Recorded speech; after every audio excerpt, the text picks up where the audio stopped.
Stories from Gibraltar's past that still need to be told. That's what you would find in Alice's column in the Gibraltar Chronicle. And now, all of those columns have been rounded up and put into a book.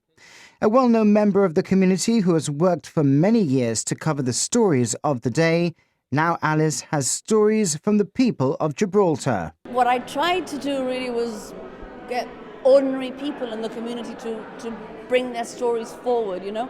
We sometimes have a lot of negativity in this community, and what I think about this book is that there's a lot of positiveness about the stories that these people had to tell. And I chose people who I've known for most of my life, really, and I never quite got the chance to get around to talking to them because I was always busy doing something else, and once I retired I was able to sit down with them and listen to the stories. Was there anyone that you met that you thought, I didn't know that, or I can't believe this story hasn't been told yet? Practically all of them, to be honest with you, because they all have such very interesting lives, you know. We don't really know people, that's the bottom line.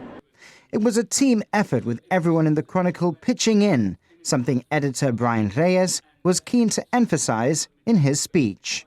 This is something that we came up with through the process. We realized that each of those articles was valuable in its own right, but that collectively they really said something about all of us as a community, and they really spoke to who we are as a people. So I wanted to capture that. No? But that is something that was really quite late on in the process, I think. It wasn't something that we came up with from the word go.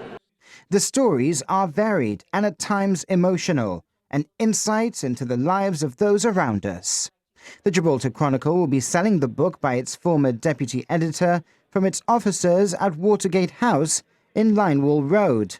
Priced at £10, proceeds from the book will be ring-fenced to establish a paid summer internship for an aspiring journalist. For me that was very important because it is a kind of legacy in a sense, and I also think it's extremely important that we have new writers, that we get new journalists going out there and doing the stuff that we need to do. There are many opinion writers, but we need journalists. We need them to listen and to get the stories from Gibraltar and put them out there. And above everything else, we also need people to read. That's very important. So for me, those things are essential. So when Brian came up with the idea of helping and supporting a young journalist, I thought that was the best thing we could do. The Chief Minister, Fabian Picardo, paid tribute to Alice's career, praised her interviewing technique, and encouraged those in attendance to purchase her book, as it would make a great Christmas present.